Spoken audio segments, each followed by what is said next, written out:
Otra forma de definir un farmacóforo es a través de lo que se conoce como la vía geométrica para definir farmacóforo. En este artículo del 2012 vemos precisamente esa definición aplicada a un trabajo de investigación. Dice síntesis y estructura o relación estructura-actividad y modelado farmacóforo de pirazoles. Ahora, estos pirazoles fueron diseñados como inhibidores de dipeptidilpeptidasa 4, que es una enzima implicada en diabetes, creo que ahí lo dice, antidiabéticos. Y miren a la conclusión que llegaron. Ellos dicen, este es el farmacóforo. Entonces, ahora ustedes dirán, pero ahí no hay un núcleo común. No lo hay. Hay elementos geométricos. O sea, básicamente tenemos dos cosas ahí. Exacto. Tenemos distancias, muy bien. Y segundo, tenemos átomos. Por ejemplo, esto de acá sería un dador de puente de hidrógeno en ese ángulo, abarcando esa esfera del espacio. Acá un aceptor de puente de hidrógeno. Acá un anillo o un centro hidrofóbico separado de otro centro hidrofóbico. Entonces, como pueden ver, tenemos elementos físico-químicos separados por distancias, por ángulos. Eso es un farmacóforo geométrico. ¿Y estos números qué son? Muy bien, son las distancias en Angstrom. Tenemos las distintas distancias. Por lo tanto, ¿cómo se emplea esto si ustedes ahora quieren proponer algo nuevo? ¿Cuál va a ser la lógica detrás para proponer un nuevo inhibidor en base a eso? Exacto. Muy bien, que cumpla estos requisitos, que sean similar a esto, que calce con este farmacóforo geométrico. Ejemplo, si ahí dice que dos anillos hidrofóbicos o dos sistemas hidrofóbicos son favorables, separados por aproximadamente 10 angstrom, una estrategia podría ser la de tener dos anillos separados. Entonces podríamos tener este tipo de sistema. A ver, para dibujarlo mejor, vamos a borrar. Miren, ¿qué me podrían decir ustedes de esto? Ya, acá... Entonces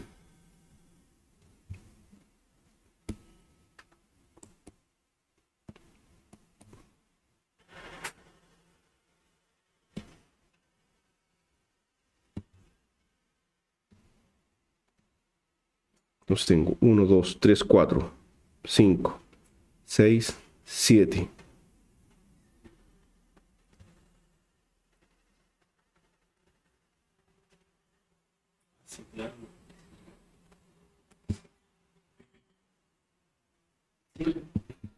Se aproxima bastante, ¿no es cierto? Ahora, ¿dónde tal vez no tenemos una separación tan apropiada? Probablemente aquí, porque aquí solamente hay dos átomos, ¿no es cierto? Entonces, pero esto es factible de hacer. Esto es una diazepinona, bueno, en realidad es una epina, es una dibenzocepina.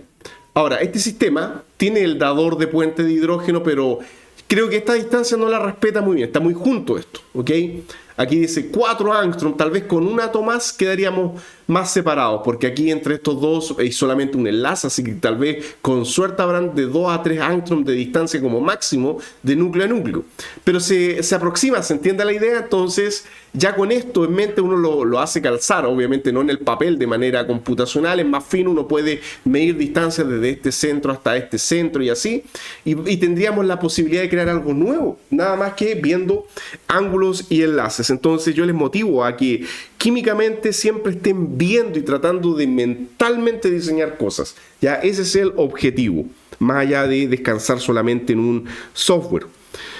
Bien, vamos a ver cómo entonces ahora, por otra parte, dice tipos de procedimientos en la modificación de un prototipo. Cómo por otra parte podemos modificar un prototipo, un compuesto líder.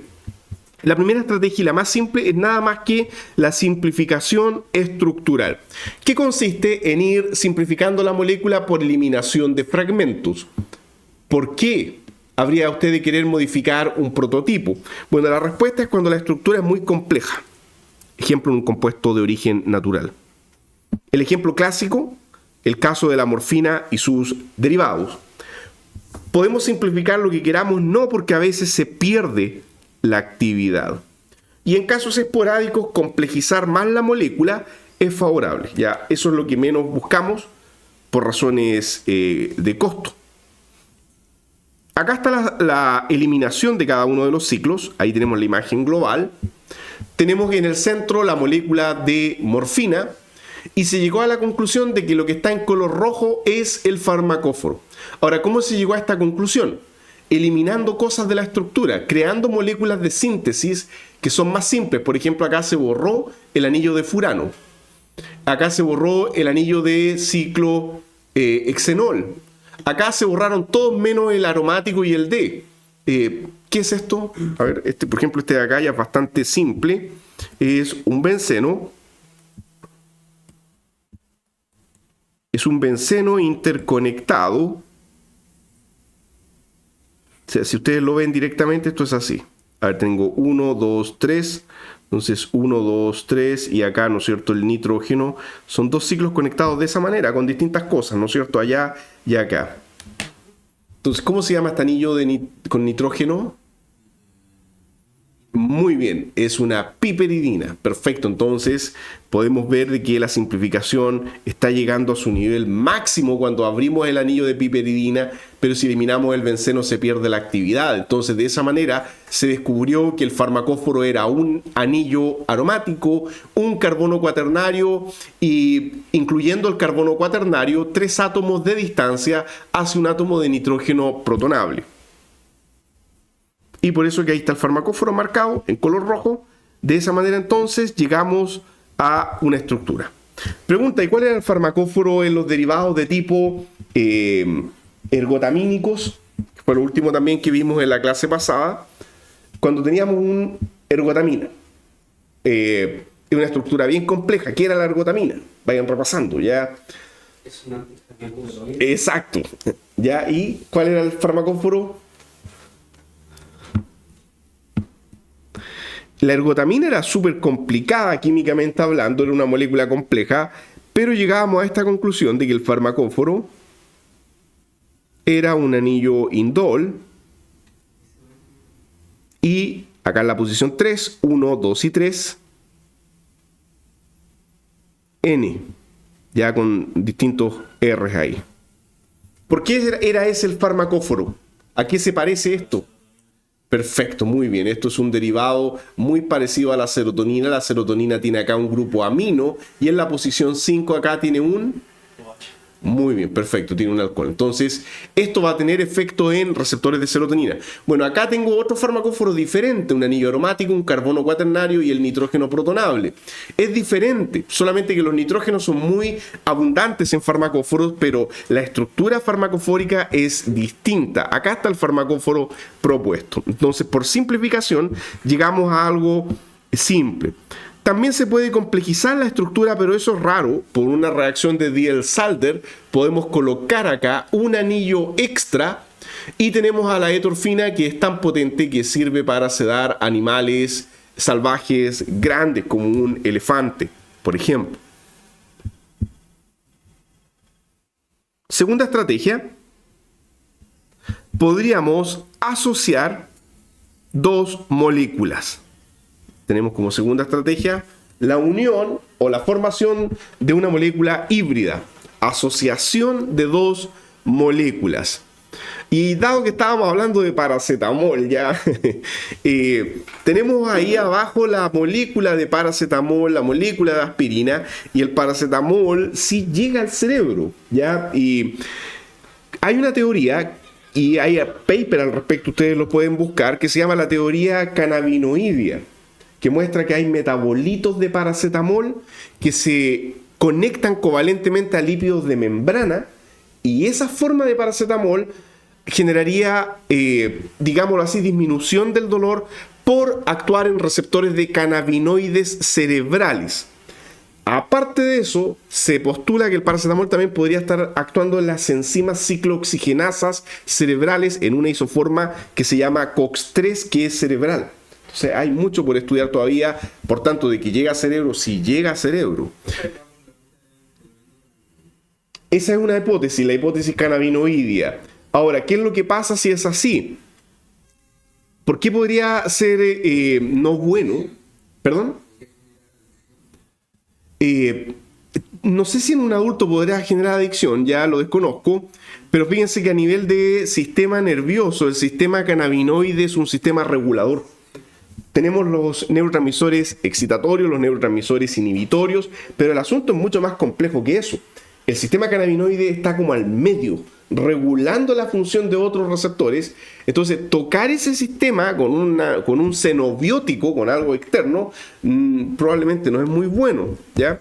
Entonces, llega al cerebro y produce varios efectos. Bueno, alguien dijo, dado que podemos administrar en procesos inflamatorios serios aspirina y paracetamol por separado, ¿por qué no crear una droga híbrida que sea la unión de ambos? La aspirina es un AINE, o sea, la aspirina tiene un efecto antiinflamatorio. El paracetamol no es un AINE, el paracetamol es un antifebril analgésico, no tiene efecto antiinflamatorio, es diferente. Entonces, ¿cómo los podemos conectar? Bueno, acá ocurrió la conexión mediante una reacción de Fischer. O sea, lo que ocurrió ahí fue el ataque nucleofílico del fenol al ácido, la reacción de esterificación de Fischer, que no es otra cosa que un enlace covalente para formar este éster. Y esta molécula es una molécula híbrida, porque si se metaboliza internamente, ¿qué va a pasar? Exacto. Por acción hepática o por acción de estearasas plasmáticas, cuando se vaya rompiendo, se va a liberar paracetamol y se va a liberar aspirina. Entonces es una estrategia con bastante sentido para tratar inflamación en personas adultas. Ahora, sobre la aspirina, un comentario también particular. Es una de las drogas, uno de los fármacos más vendidos a nivel mundial, y una de las aplicaciones, aparte de tratar dolor e inflamación, es como antiagregante plaquetario. O sea, es para evitar esto, es para evitar que las plaquetas se agreguen y se formen trombos, lo cual podría ser útil en personas que han sufrido infarto agudo al miocardio. Bueno, ¿cómo evitamos de que las plaquetas se agreguen? Evitamos que las plaquetas se agreguen de la siguiente forma. La ciclooxigenasa 2 es una enzima que degrada lípidos y la ciclooxigenasa 2 produce prostaglandinas.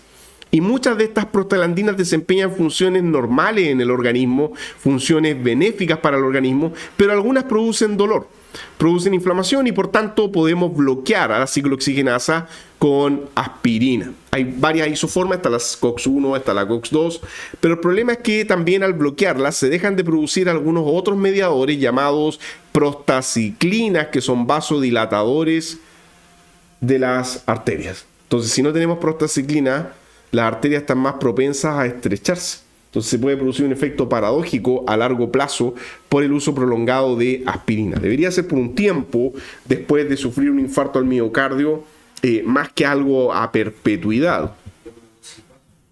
Exacto, la mínima dosis que hasta el momento se administra, y con eso se minimizan bastante los problemas, es 81 miligramos. Una dosis un poco rara, no sé, como siempre son valores redondos.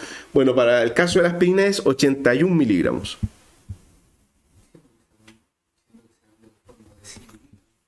Claro, la aspirina de niño, la de 100 miligramos, sí.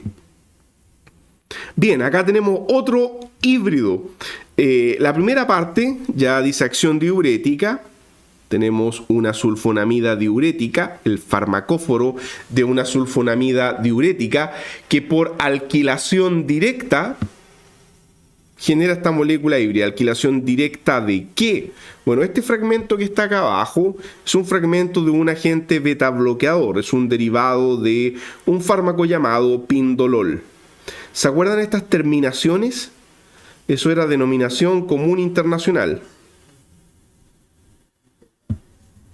Ya, y a ver, esto que está aquí abajo era una aril, o sea, un sistema aromático, oxipropanol, amina. Eso es el farmacóforo de un agente beta bloqueador. O sea, es un antagonista de los receptores beta adrenérgicos. Y por tanto, si es un antagonista beta adrenérgico, eso implica que este tipo de estructuras va a reducir el trabajo y el esfuerzo cardíaco, reduciendo la presión arterial. Porque los receptores beta son los que aprietan el corazón.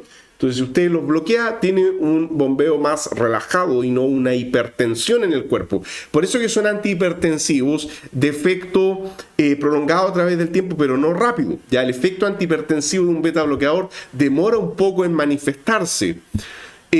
¿Saben ustedes que uno de los efectos adversos más raros que hay es el que producen los beta bloqueadores? Tienen como efecto adverso producir pesadillas. Si ustedes tienen familiares que tomen beta bloqueadores, tal vez ahí pueden corroborar de que las personas dicen que empiezan a soñar muchas cosas nefastas en la noche. Algo altera esto en el cerebro, porque también llega al cerebro y ahí en los receptores adrenérgicos cerebrales, que tenemos muchos, generan algo.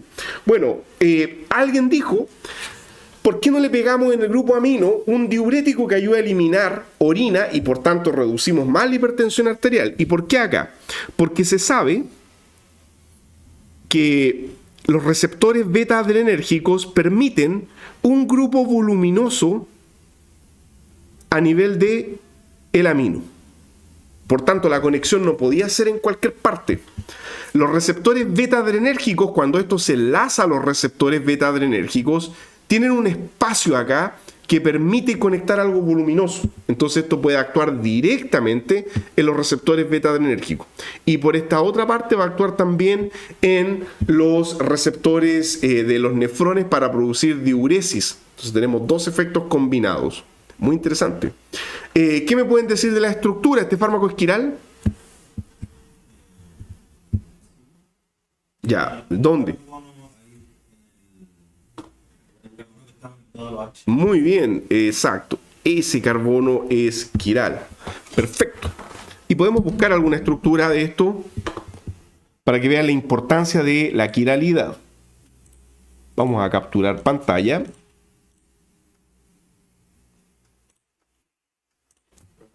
¿Sí? O para reducir el... Sí, sí, muy buena observación. Los beta bloqueadores se han consumido para situaciones puntuales de estrés. Por ejemplo, un estudiante que tiene que rendir al final la tesis, dar el examen de grado, hay estudiantes que lo han hecho. Han consumido propranolol para reducir el nerviosismo, las palpitaciones, los temblores de ese momento de intenso estrés, y según dicen funciona. ¿Okay? Pero sería para algo puntual. Lo otro que funciona es subir y bajar corriendo escaleras 10 minutos antes, y se los doy firmado ya, porque una vez lo hice y me funcionó. Sí. Ya, miren, les voy a mostrar lo siguiente. Acá tenemos la estructura del receptor adrenérgico beta 1. Veamos si es que este está unido a algo. No, este no está unido a nada, entonces está unido a un anticuerpo, pero yo se los quiero mostrar unido a algún fármaco. Entonces vamos para acá y acá yo coloco beta 1.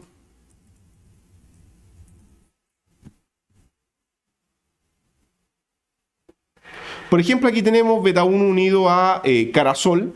Veamos la estructura. En la parte de abajo, acá en el PDB, ustedes comienzan a buscar.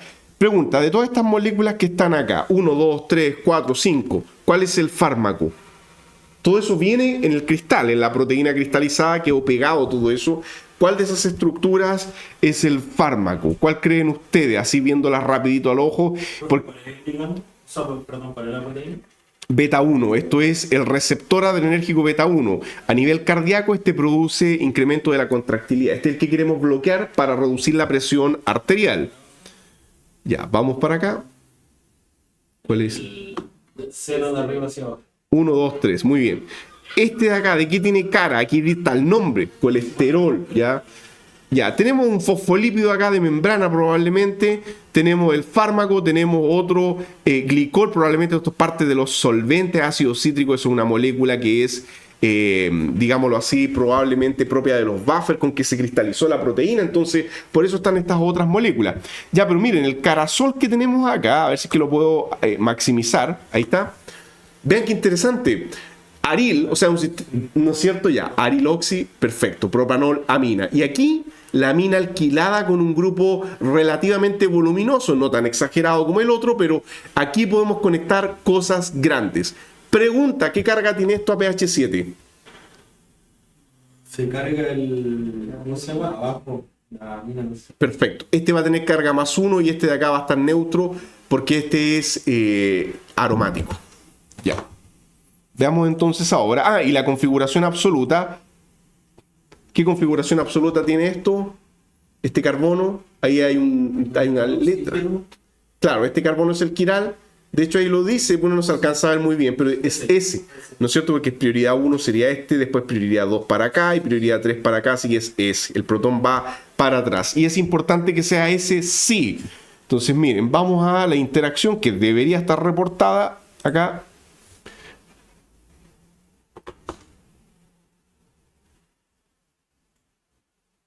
Bueno, aquí a veces no la coloca tan fácil esta cosa, hay que buscarlo. Aquí uno empieza a explorar. Por ejemplo, dentro de los ligandos tenemos que ver cuál era, porque no dice fármaco, pero este es carbazol, ¿no es cierto? Es clic. Ya, ahora centramos un poquitito la imagen. Perfecto, ya, eso es lo que me interesa que observen. Muy bien. Ya, mira, el pi está aquí, acá está. Ya, este es un pi, ¿cómo se llamaba cuando quedan así? Pi-T.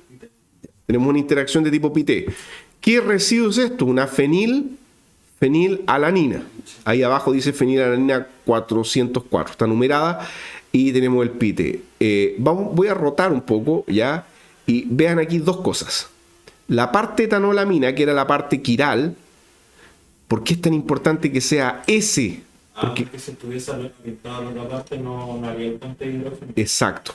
Acá está. Ese rojo que estoy señalando con el cursor es el oxígeno del hidroxilo quiral. Entonces aquí está el carbono quiral.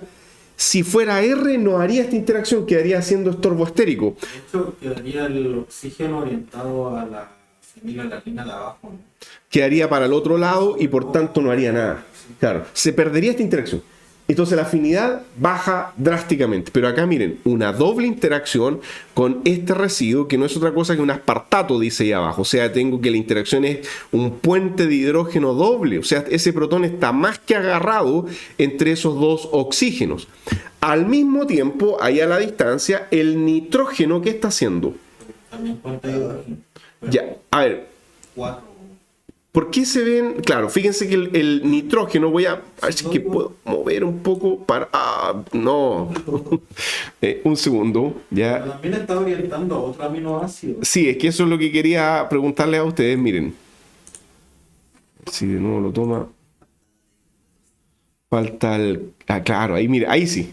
Ayuda a orientar la tirosina hacia el ácido aspartico. Ya, entonces tenemos que este nitrógeno está haciendo una interacción para acá con una asparagina. Entonces tengo una interacción con una asparagina, con el oxígeno de la asparagina. ¿Qué significa eso? Que el nitrógeno, porque los protones no los muestra el cristal, el nitrógeno proyecta un protón para acá. Ya, ¿y qué es esta otra interacción entre el nitrógeno con el aspartato? ¿Qué sería? También es puente de hidrógeno, pero ahí está como aceptor porque... A ver, cuidado. no, porque está cargado. Claro, el carboxilato está negativo y esto tiene un protón para acá, pero hay algo más que no lo muestra la imagen. ¿Qué otra interacción hace el nitrógeno con los oxígenos? No será un puente salino. Exacto, muy bien, porque tenemos que esto está positivo el nitrógeno y los oxígenos están negativos. Así que está reforzado por puente salino que la imagen no lo muestra, ¿ya? Y el resto, ahora ustedes dirán, este fragmento que tenemos acá, miren, nótese cómo este fragmento, que es un isopropil, ese isopropil está alquilando el nitrógeno y quedó como en un hueco, en un vacío que hay acá, porque yo le dije que ahí el receptor que permite conectar cosas voluminosas. Por eso que alguien dijo, acá conectemos la estructura del agente diurético, porque aquí el receptor tiene mucho volumen para poder conectar miles de cosas y ensayar drogas híbridas. Entonces esa fue la racionalidad de fondo en este caso. Ya, volvemos ahora entonces al apunte.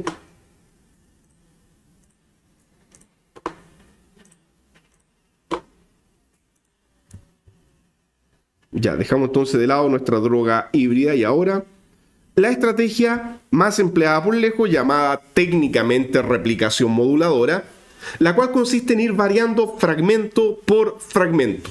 Como dice acá, es una replicación sistemática de determinados grupos o porciones estructurales, siendo la estrategia más empleada. Y tenemos varias formas de ir variando fragmentos de manera gradual en una estructura, como por ejemplo por homología, por inserción o supresión de regiones o anillos aromáticos, por apertura o cierre de anillos, por inserción o borrado de enlaces dobles o triples y finalmente por isosterismo.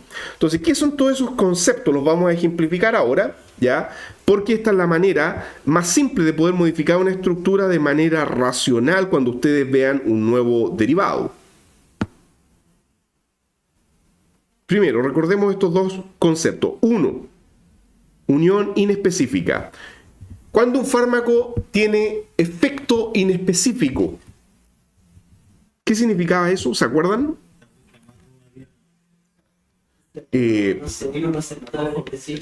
No hay un receptor específico en el cual actúa, ya, sino que, como por ejemplo, muy bien, los anestésicos generales, por ejemplo, que alteran la membrana. Fármacos como los antisépticos de superficie, ¿se acuerdan? Los amonios cuaternarios, ¿ya? Entonces, todos ellos son agentes de unión inespecífica que alteran la membrana celular y eso produce un cambio físico-químico con una respuesta que en este caso podría ser actividad bactericida, como dice acá, con los alcoholes de cadena larga. Vean cómo el octanol, número de carbonos versus actividad, es el alcohol más tóxico que hay para las bacterias. Pero ¿por qué no entonces no venden octanol en las farmacias en vez de etanol? Porque el octanol es mucho más caro y aparte de eso el octanol no es volátil. O sea, si ustedes se lo aplican es como aplicarse aceite en las manos, no es soluble en agua. Entonces no es viable, se fija la administración de eso. Requerimos un porcentaje determinado de agua para poder facilitar la entrada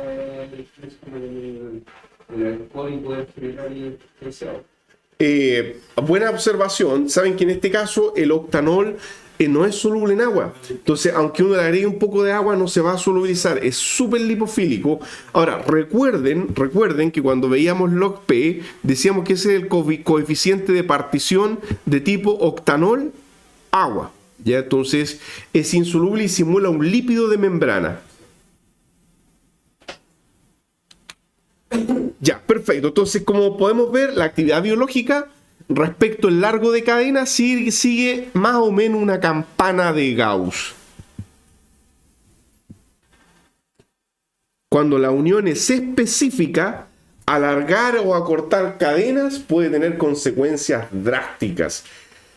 Un ejemplo súper burdo, porque obviamente si ustedes alargan o acortan cadenas, dos fragmentos van a tener un anclaje distinto al receptor. Para el caso de los hipnoanalgésicos, como este que está acá, es requisito indispensable 3 carbonos. Ya, viendo esa estructura, ¿qué actividad tenía eso? ¿Qué actividad biológica tiene ese compuesto? Sí. Ya, eso era memoria de corto plazo. Muy bien, ya. En términos generales, esto es un agente narcótico. Es un analgésico potente, de los más potentes que hay, y por eso se reserva solo para casos de operaciones, para tratamientos de cáncer, cuando la analgesia tiene que ser extrema y no hay problema ya en generar adicción, porque esto produce adicción, produce dependencia, tolerancia. ¿Saben lo que significa tolerancia a nivel de fármaco? Me refiero. Con el tiempo se necesita cada vez una concentración más alta. Exacto, muy bien. Cada vez hay que administrar una dosis mucho más alta. Por eso que los adictos a la heroína peligran la vida. Cada vez necesitan más dosis hasta que se les produce un paro cardíaco. Ya, entonces tenemos ahí 3 carbonos. A ver, ¿pero qué pasa aquí al lado? Si es requisito tener 3 carbonos, aquí perdimos la actividad. No, porque por el otro lado hay... Exacto, porque por el otro lado sí se respeta. Entonces podemos ampliar un lado del ciclo. Y si ampliamos los dos, se pierde la actividad. ¿Ya? Muy bien, perfecto. Ahí están los nombres abajo de estos derivados. Meperidina, que proviene de una piperidina, y etoheptacina, porque hepta significa 7, y cina, que tiene nitrógeno en la estructura. Segundo ejemplo. A ver, voy a mostrar la estructura, a ver cómo está la memoria de mediano plazo. Antes de irse a comer empanadas y anticuchos, ustedes vieron esto. ¿Ya? ¿Qué es esto? 2 amonios cuaternarios y una cadena que los separa. Hay como la... Era muy simple, química. anestésico. A ver, cuidado, más. No era ese que estaba como la cerbatana. Ya, exacto. Ya, sí, se acuerdan muy bien. Se acuerdan del monito casado, ¿no es cierto? Y ya se acercaba a fiestas patrias, había que hacer parrillada de algo. Ya entonces resulta de que tenemos que esto es un bloqueante ganglionar, o sea, este es un agente nicotínico, es un bloqueador de los receptores de nicotina. 2 amonios cuaternarios separados por una cadena. Bueno, lo que se ha hecho es explorar el cambio en el largo de la cadena, número de carbonos versus la actividad biológica, y hay un rango óptimo que más o menos puede llegar 4 a 6, dice lo óptimo acá, pero puede llegar máximo por acá como hasta 10. Ya de ahí empieza a bajar drásticamente porque esto se vuelve tan largo que solo un lado se enlaza y el otro no hay manera de que logre llegar, así que no sirve. Si la cadena tampoco es lo suficientemente larga, tampoco sirve porque solo tenemos anclaje por un lado. ¿Por qué el anclaje era doble? Exacto. Muy bien. En los canales nicotínicos, perfecto, había un sitio acá y otro sitio acá. ¿Y cuántas acetilcolinas se tenían que unir? 2. Muy bien, porque la acetilcolina es corta. La acetilcolina tiene esta estructura química, así, positivo, y como es corta se unen 2, pero estos como son largos con una molécula, logran cruzar todo este espacio de un lado para otro. Entonces por eso tiene que tener un largo más o menos dentro de ese rango para que los dos puedan anclarse ahí de manera perfecta. Entonces, cuando ustedes vean una nueva estructura como esta, van a decir una propuesta racional para crear una nueva serie sería modificar largos de cadena, cuando hay cadena. Ejemplo, se trató de hacer una serie de antihistamínicos. Un antihistamínico es para bloquear las secreciones nasales. Entonces, este antihistamínico tiene una cadena etil y por tanto la homologación, homologar significa jugar con un carbono más, un carbono menos.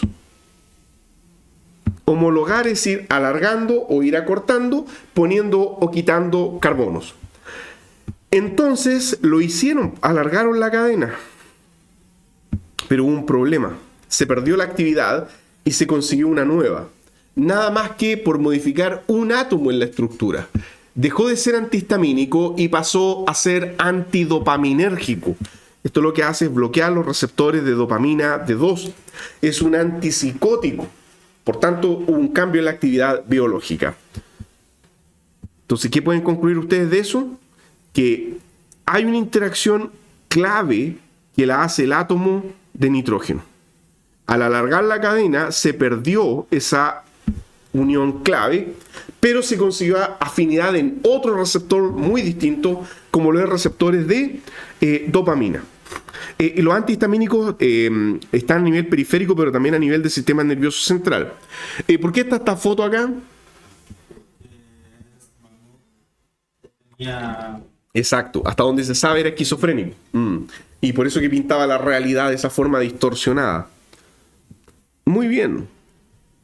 Tiene la barba media colorina. Esperemos que eso no sea un factor de riesgo. Hay otro cuadro de Van Gogh con su realidad distorsionada. Bien, siguiente ejemplo. Alguien puede decir, profesor, ¿y por qué en vez de alargar o acortar, por qué mejor no ramificamos la cadena? Ramificar una cadena tiene consecuencias súper drásticas, a menudo pasadas por alto a la hora de diseñar fármacos. 1. Si usted ramifica, probablemente incremente las interacciones hidrofóbicas con el receptor, si es que justo hay aminoácidos hidrofóbicos en el entorno. Entonces, ramificar puede incrementar las interacciones hidrofóbicas. Segundo, al ramificar se ha visto que no siempre la lipofilia sube, a veces baja. Ustedes dirán, ¿cómo es eso?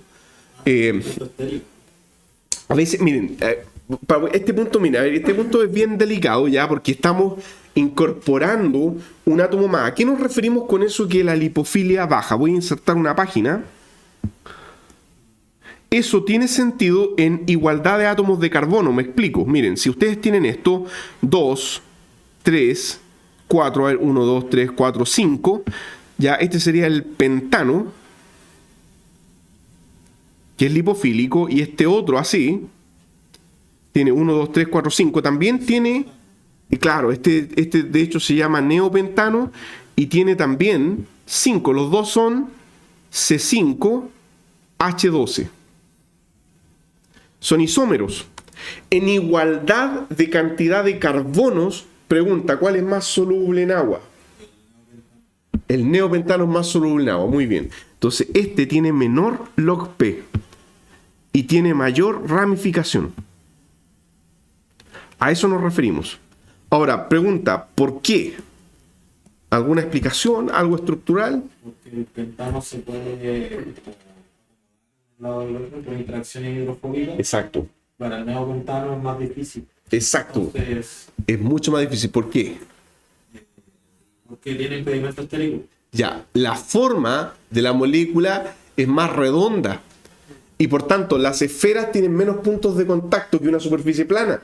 El primero es más largo, más plano, por así decirlo, más contacto, más hidrofobicidad. El segundo es como más esférico y por eso tiene menor log P. Entonces, cuando decimos que la lipofilia baja, nos referíamos ahí en igualdad de cantidad de carbono, porque por norma general, si una molécula tiene más carbono que otra, lo lógico es que el log P aumente. ¿Ya? Así que para que no se confunda cuando repase eso. Y tercero, si usted ramifica la cadena, la molécula se vuelve más rígida. Súper importante esto para efectos de selectividad, porque se restringe la libre rotación. Bueno, tenemos acá un ejemplo clásico.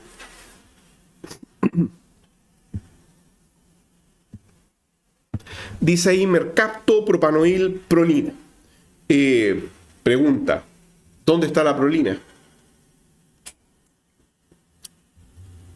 Eso de mercapto es porque tiene azufre. La prolina está ahí en el anillo. Muy bien, ya la prolina está oculta. El carboxilo y Exacto, ahí está la prolina, está oculta. Ahí tenemos el aminoácido prolina, que está acetilado sobre el átomo de nitrógeno por esta cadena. Y es muy interesante cómo se llegó a esta estructura, que más adelante vamos a ver en un apartado de relación estructura-actividad, cómo es que llegaron a este tipo de estructura con este largo de cadena y con ese átomo de azufre ahí. una función de Esto se parece un poco, claro, solo que esto ya no es aminoácido este lado de acá, ¿no es cierto? Pero podría aparecer, podría venir de ahí, como por ejemplo si acá por una deaminación reductiva, ¿no es cierto?, a nivel enzimático. Bueno, resulta de que este como agente antihipertensivo es pobre. ¿Qué es lo que hace esto? Esto es un inhibidor de la ECA, de la enzima convertidora de angiotensina. La enzima convertidora de angiotensina, como el nombre lo dice, transforma el angiotensinógeno en angiotensina 1 y de esa manera está dando origen a un agente vasopresor. ¿Cuándo se libera angiotensina en la sangre? Se libera angiotensina en la sangre cuando hay, por ejemplo, hipovolemia, cuando hay deshidratación extrema, cuando una persona... cuando hay hemorragia también, claro, se libera para contraer los vasos sanguíneos y que la persona logre sobrevivir. Y esto es un ejemplo de complejidad irreducible en el sentido de que todo este sistema que controla la presión está controlado no solo por la angiotensina que sale de los riñones, sino también, o sea, no de los riñones, perdón, del hígado, pero hay una etapa previa que es controlada por el hígado y por los pulmones. O sea, es todo un sistema porque la ECA está expresada en los pulmones. Entonces, muy interesante cómo de un órgano a otro van interactuando. Y miren, le pusieron un solo grupo metil acá en la cadena, en este lado, y eso dio origen a captopril. Este lo venden, los pacientes hipertensos siempre andan con una cajita de captopril o un blister en la camisa, porque el captopril lo que hace es rápidamente bajar la presión arterial, es bastante rápido, y existe como sublingual. Entonces la persona se siente mal, se lo coloca debajo de la lengua, se absorbe y la presión se normaliza. Es bastante eficaz y su efecto es corto. Y este tipo de agentes, inhibidores de la ECA, tienen un efecto adverso súper raro. No sé si ustedes saben. El efecto adverso de inhibir la enzima convertidora de angiotensina genera la supresión de otra sustancia en el cuerpo que se llama bradiquinina, y eso a su vez genera como efecto adverso producir tos seca. Las personas que consumen captopril o enalapril o lisinopril o fosinopril o cualquiera de esos pril, ahí tienen la terminación clave, tienen tos seca. No siempre, pero cuando tienen tos seca les tienen que cambiar el tratamiento porque es bastante difícil de controlar. Imagínense, por lo mismo, por la tos seca, ¿no es cierto? Que va a generar ese ahogamiento. Muy buen dato. Ya, ¿por qué el metil incrementó la actividad? Porque fija una conformación activa. ¿Qué cosa fija? La conformación de tipo anti.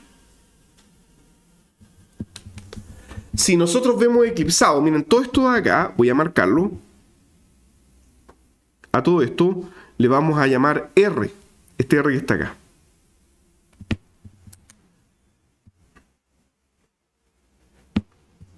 ¿Por qué digo que esto es anti? ¿A qué me refiero con eso? ¿Perdón? No, pero anti significa opuesto, ¿no es cierto? ¿Qué cosas están opuestas? Exacto, muy bien. Los sustituyentes de mayor volumen, el grupo mercapto o sulfidrilo y todo ese R. Ya, entonces, esta es la proyección de... ¿Cómo se llaman estas proyecciones? Con N. Bien, las proyecciones de Newman, ¿ya? Y en la proyección de Newman usted está viendo la molécula, usted está eclipsando este enlace es el rotable, uno la ve desde acá, y claro, uno la ve desde ahí y se eclipsa, ¿ya? A través de este enlace. Entonces tengo acá un carbono frontal, tengo un carbono, perdón, no, el otro.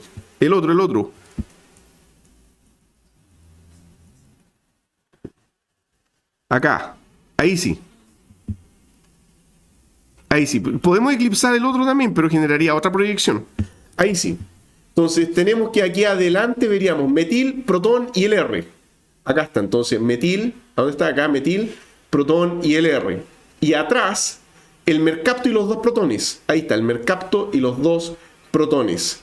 Este es el carbono frontal, el círculo representa el carbono posterior. Es una representación obviamente esquemática y nos muestra que los sustituyentes de mayor volumen quedan separados con el mayor ángulo diedro. ¿Un ángulo diedro de cuánto? 180 grados, muy bien. ¿Y por qué se fija la conformación activa? Pregunta, al tener el grupo metil, ¿es más fácil o más difícil que eso rote? Más difícil, porque el metil genera repulsión estérica con el sulfidrilo. Entonces acá tenemos un contacto estérico. Y este contacto estérico es en lo que se denomina una conformación de tipo gocho.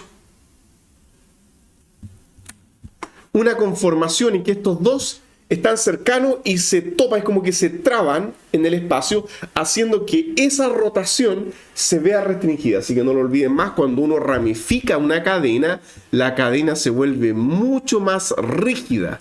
Y por tanto, al volverse más rígida, la cadena entonces es menos rotable. Eso genera una conformación anti en este caso, que es favorable para la inhibición de la ECA, de la enzima convertidora de angiotensina. Genera una conformación donde todo queda en su lugar, tanto así que el azufre, de hecho este azufre que es importante, queda justo mirando en la enzima, queda justo mirando a un átomo de azufre, a un átomo de zinc. ¿Por qué es importante? ¿Qué pasará entre el azufre y un átomo de zinc? Exacto. Y eso favorece la inhibición porque tenemos un agarre por coordinación entre el azufre y el zinc. Hay una coordinación, muy bien, y eso favorece el anclaje.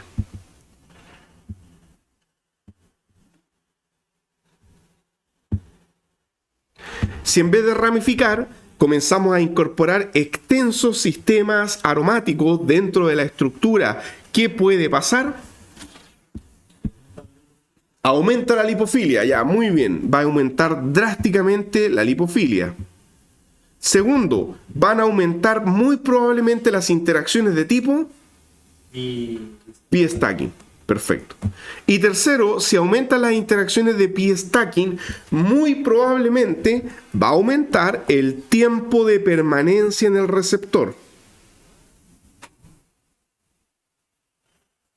Si aumenta el tiempo de permanencia en el receptor, ¿qué quiere decir eso? Que el compuesto queda unido por más tiempo al receptor. Si el compuesto queda unido por más tiempo al receptor, mayor probabilidad de que sea un tapón, o sea, que sea un antagonista, ¿ya? Ahora ustedes dirán, pero ¿y no puede primero llegar a activarlo? Podría suceder que llegue, activa el receptor y de ahí queda pegado, entonces el resto del tiempo es un bloqueante. Hay muchos antagonistas que hacen eso. Primero generan una activación inicial, pero de ahí el bloqueo, porque no salen, no se despegan, demoran mucho en salir del receptor. Ejemplo, ahí está la estructura de acetilcolina. Entonces, alguien dijo, creemos un nuevo derivado cambiando el grupo metil por anillos aromáticos. Entonces, sacaron este grupo metil y conectaron esto. Sí. y si el tiempo de permanencia es en un sitio de regulación alostérico activa el canal, no podría quedar activado, o la proteína no podría quedarse activando. Sí, claro, ahí podría ser que si el tiempo de permanencia, buena pregunta, si el tiempo, o sea, si la unión ocurre en un sitio alostérico, claro, se favorece que el ligando endógeno actúe de mejor forma. Sí, muy bien, ahí sería un modulador alostérico positivo. Sí. Bueno, entonces en este caso en particular, fíjense cómo a la acetilcolina se le cambió el grupo metil por este sistema aromático donde tenemos que este es un anillo aromático, este de acá, pero el del centro no. ¿Por qué el del centro no? Porque tiene los dos enlaces de carbono de acá. Perfecto, acá nos tiene Claro, ahí. el oxígeno tiene un par electrónico, pero Aquí hay un protón. Claro, entonces no es aromático, ya es angular este sistema. Y se aumentó el contacto hidrofóbico en la parte alquílica del átomo de nitrógeno. Bueno, este sistema se ancla tan bien a los receptores muscarínicos que es un antagonista muscarínico. Vean cómo se une. Y la propantelina, si bien es cierto, ya se dejó de ocupar como fármaco, hay muchos fármacos que se van desactualizando, fue la base para dar origen a otros fármacos, como por ejemplo esto, a ver si es que les suena. Pargeverina. Exacto, yo creo que les suena más la marca. Muy bien, el famoso Viadil. Vamos a la estructura. ¿Por qué? Porque los receptores muscarínicos en el intestino favorecen la motilidad. Entonces con esto bloqueamos eso. Vean la estructura del famoso Viadil, de la pargeverina, el componente activo. Porque Viadil es la marca, ya eso no es el nombre del fármaco. Todo el mundo ha tomado alguna vez en su vida Viadil. Ya no deberían venderlo con dipirona, porque la dipirona fue prohibida en Estados Unidos porque es tóxica. Imagínense, cosas que van pasando con el tiempo. Ya, entonces, perdón, pero aquí no.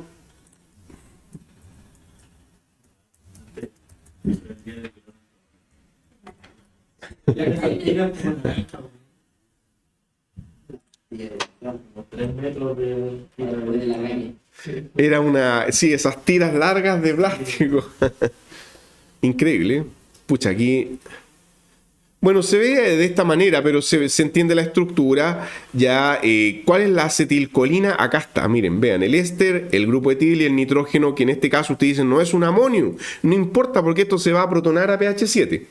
Y aquí está la estrategia. 2 anillos aromáticos. ¿Para qué? Para que esto sea antagonista en vez de agonista. Ahí está la famosa pargeverina que ustedes ingieren cuando consumen el Viadil. Y el resto es un éter. Esto no es más que un éter con una cadena lipofílica acá conectada a él, una cadenita corta. Y claro, porque hay un enlace triple. Muy bien.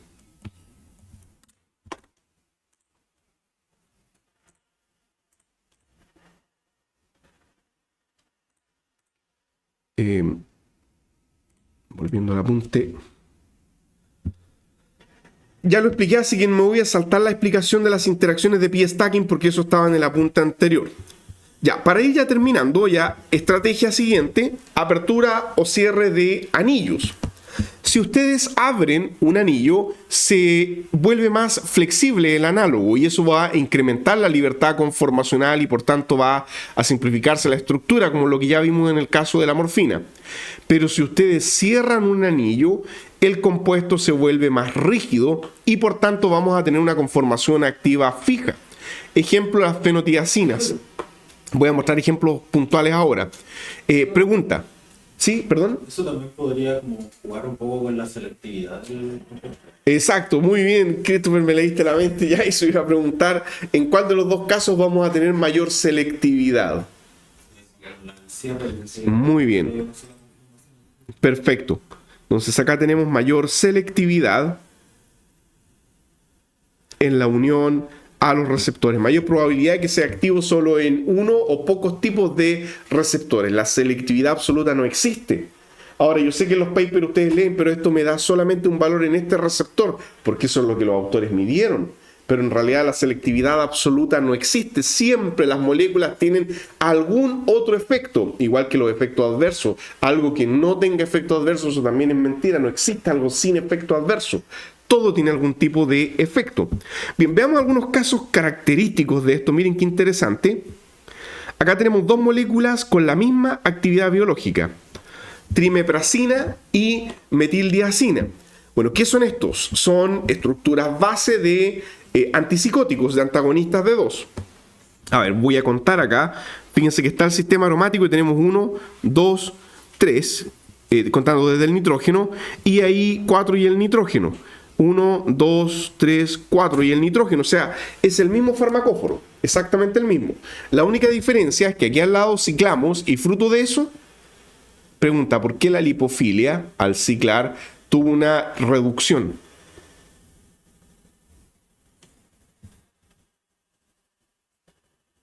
¿Por qué la inserción de este enlace hace que el compuesto se vuelva un poco menos lipofílico? Es más esférico, perfecto. Entonces tenemos mayor esfericidad.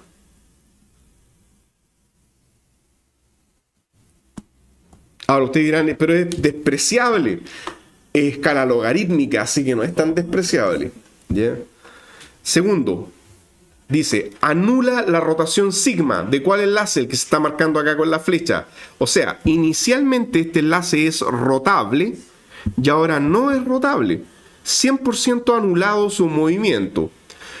Otra observación, este enlace es rotable, acá al comienzo, con dificultades, porque hay un grupo metil, pero ahora al ciclar se vuelve más drásticamente rígido, porque ya tenemos una estructura completa, más pesada, con mayor inercia, que dificulta más aún la rotación entre carbono 2 y carbono 3. Y finalmente dice acá, fija la orientación del par electrónico. En otras palabras, la pregunta que yo les voy a hacer, ¿cuál de los dos derivados es más protonable? Ya ahí, analicen bien ahí, el abierto o el ciclado. O sea, técnicamente, ¿cuál tiene mayor pKa? No se da. A ver, miren, la explicación en realidad no es tan trivial. Lo que pasa es que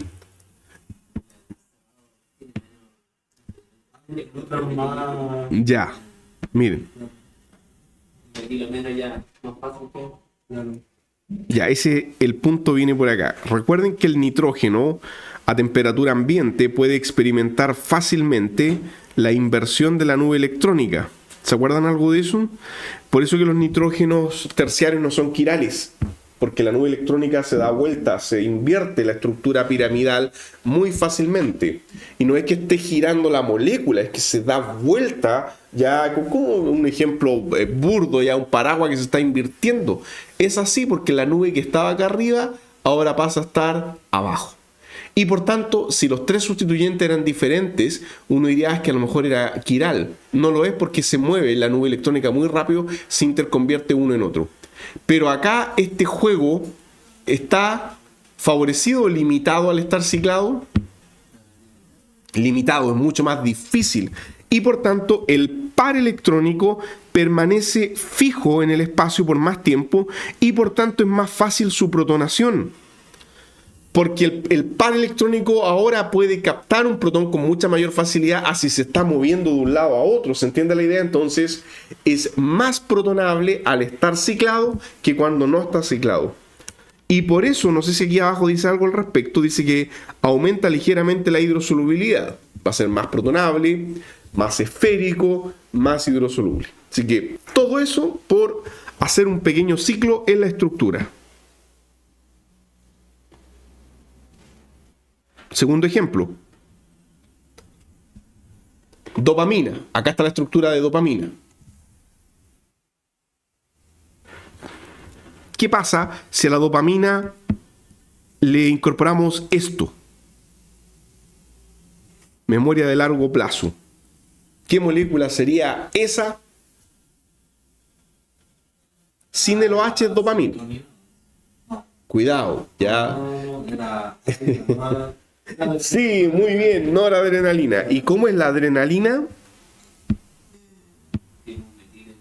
Perfecto, ahí, ¿no es cierto? Tendría un protón menos y tendría un grupo metil. Entonces, ¿metabólicamente están relacionadas todas esas aminas? Sí. Metabólicamente hay rutas bioquímicas que a partir de una pueden llegar a la otra. Muy interesante eso.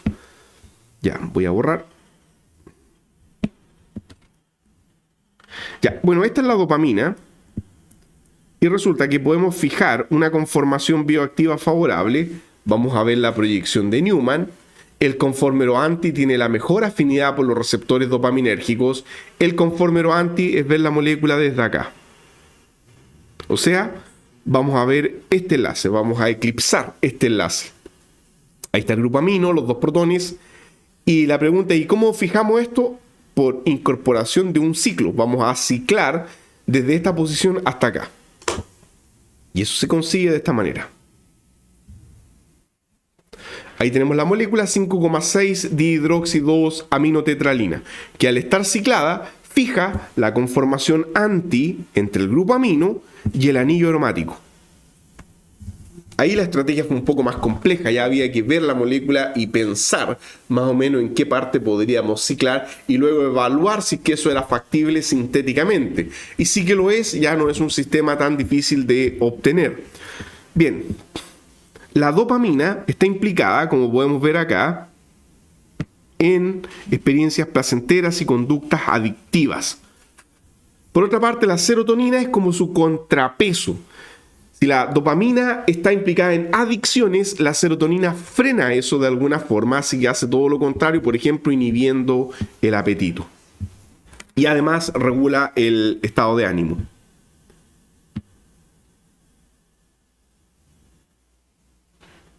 Ya, un comentario final sobre la importancia en el incremento de la selectividad.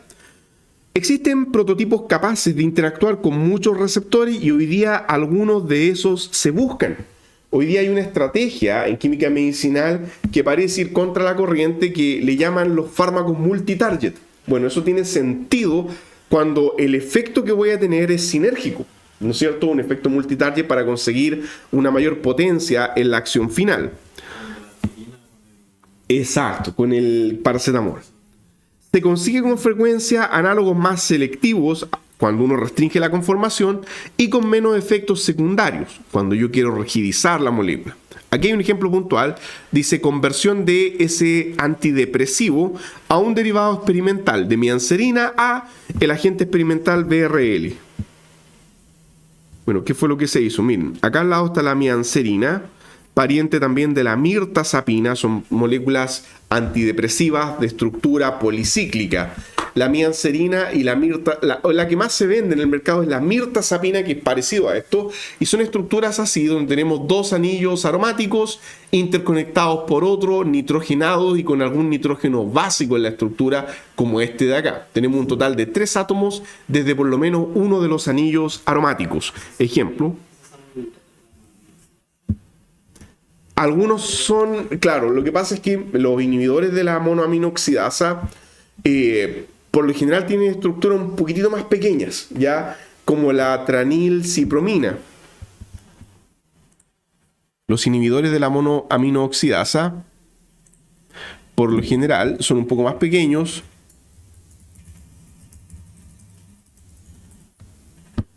y pueden tener estructuras de este tipo. Así. Este es un anillo aromático con un ciclo propano y un grupo amino.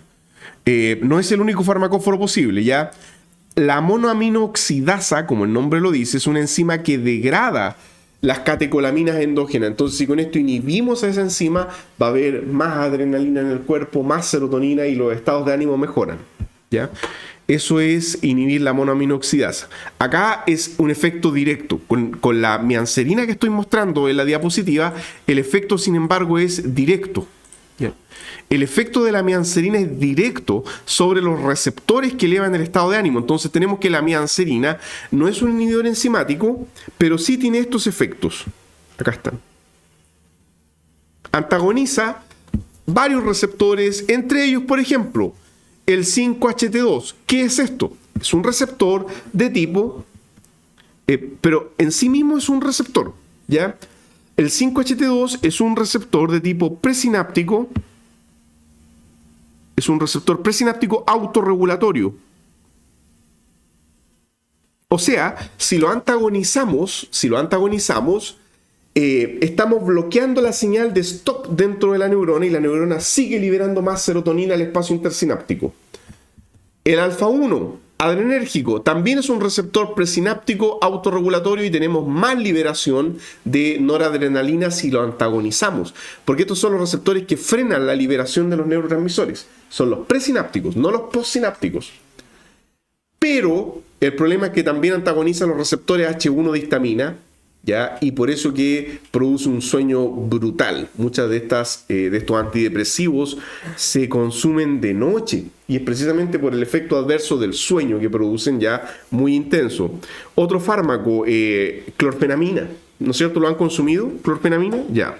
¿Para qué es lo que es? Perfecto. Miren, observen lo siguiente. Retengan esta idea en sus mentes. Ya tenemos este nitrógeno acá, tenemos estos dos anillos aromáticos y podemos conectar acá un farmacóforo de esta manera. Entonces están los dos ahí y tenemos esta distancia. Tenemos ese triangulito farmacofórico ya para este antidepresivo. Pero, ¿no es cierto? Claro, miren acá. Bueno, no tengo todas las estructuras, por eso las busco.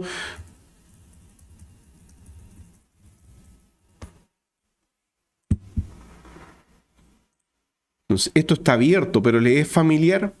Dos anillos aromáticos y separados triángulos de un nitrógeno protonable. ¿Lo ven? Entonces, ahí está. Por eso que tiene efecto antagonista H1. ¿Cómo se llama este anillo? Me borró ahí. Piridina, muy bien. Entonces, pregunta, ¿y la clorfenamina es quiral? Sí, ¿no es cierto? En ese carbono de acá tenemos quiralidad, porque hay dos anillos diferentes conectados a él. Ya, entonces ahora entienden por qué esto produce esa brutal somnolencia. La similitud con clorfenamina es enorme, solo que este es más rígido. El otro estaba abierto. Bueno, ¿cómo entonces eliminamos eso? Después de estudiar cómo se enlaza al receptor, llegaron a esta conclusión. Tenemos que conectar un anillo extra en la estructura. Entonces, como podemos ver acá, se ha incorporado un anillo extra. O sea, esta unión de acá. ¿Cuántos anillos hay en total ahí entonces ahora? 5 anillos. Es una estructura pentacíclica. Y conectar ese anillo extra preserva la actividad de los receptores 5-HT2, preserva el antagonismo alfa-1, pero elimina la afinidad en los receptores de clorfenamina, en los receptores H1 de histamina, por dos razones. Se pierden las interacciones de pi-stacking y se pierden las interacciones polares. ¿Por qué? Miren. ¿Perdón? Ya, es diferente. Miren. Por esto, porque acá tenemos que hay un ángulo diedro que es diferente al ángulo que tenemos ahora acá. Se cerró un poco más al tener el anillo. Yo no sé si esto, bueno, computacionalmente lo podríamos medir, pero el ángulo de estos anillos cambió de tal manera que las interacciones de pi-stacking con H1 ya no van a ser tan favorables, al estar como más estrecho. Y lo otro tiene que ver con que esto tiene ahí en color rosado un par electrónico. O sea, lo que se está mostrando ahí hacia acá es el par electrónico del nitrógeno. O sea, ¿qué es lo que va a haber ahí a pH 7? No va a haber un par electrónico, va a haber ¿qué cosa ahí? Un protón, porque se va a protonar. Pero ahora el ángulo en el que sale proyectado ese protón es otro. Ven que no, es parecido, pero no es igual. Entonces la interacción va a ser más débil, porque se movió de lugar dicho protón que va a estar ahí a pH 7. Y gracias a eso se perdió afinidad por el receptor H1, preservando la afinidad en los otros subtipos. Así que nada más que añadiendo un anillo, se pudo hacer un cambio drástico en la afinidad de este compuesto.